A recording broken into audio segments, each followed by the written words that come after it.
सभापति की अध्यक्षता में उत्तर प्रदेश विधानसभा की विशेषाधिकार समिति की बैठक कलेक्ट्रेट सभागार में आयोजित हुई।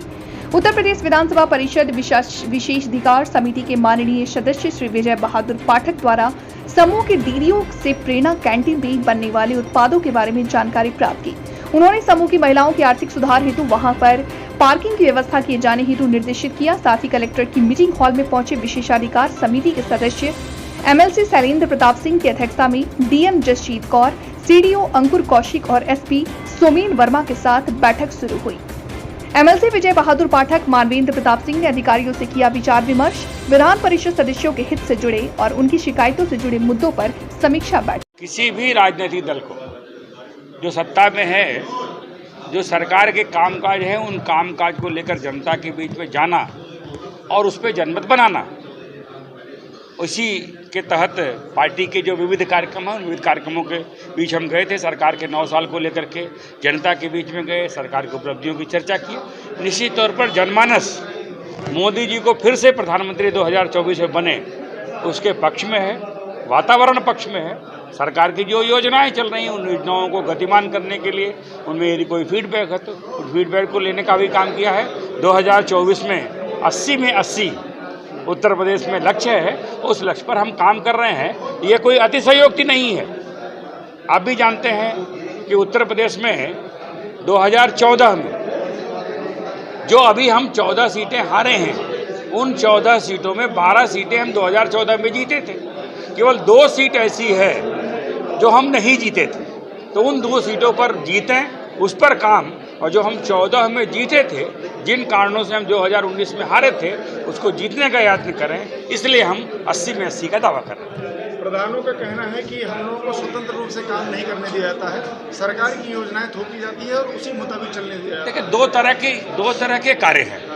एक समग्रता में निर्णय लेना और एक स्थानीय स्तर पर निर्णय लेना।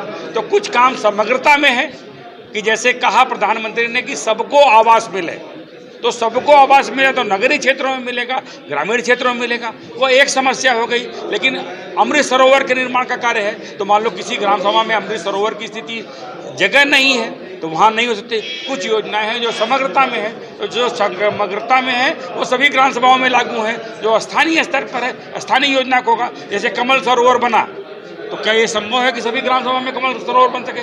नहीं बन सकता है। तो कुछ ऐसी भी चीज़ें हो सकती हैं, तो इसलिए ऐसी कोई बात नहीं है।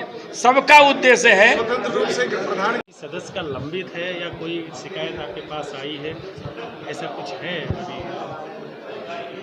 कोई समस्या लंबित नहीं है जी।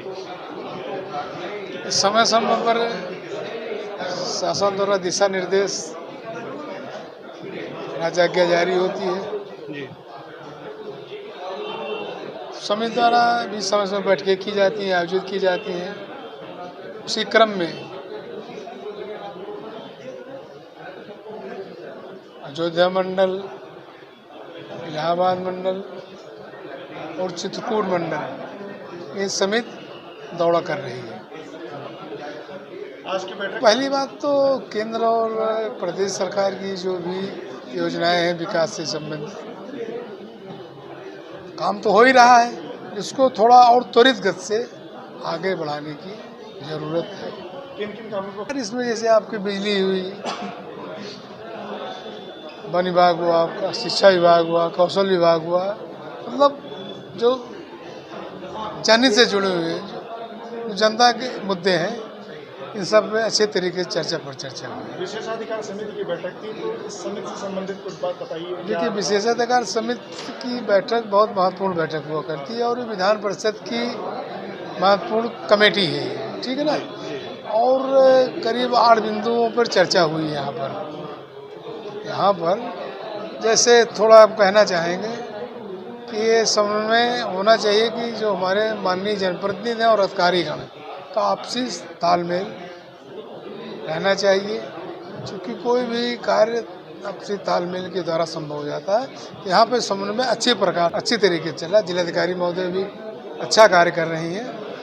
शायद आज ही हमने पढ़ा अभी दैनिक जागरण में, हिंदुस्तान में निकला था कि जन समस्याओं के निस्तारण में अयोध्या मंडल प्रथम स्थान पे है। सही है, सही है। तो इससे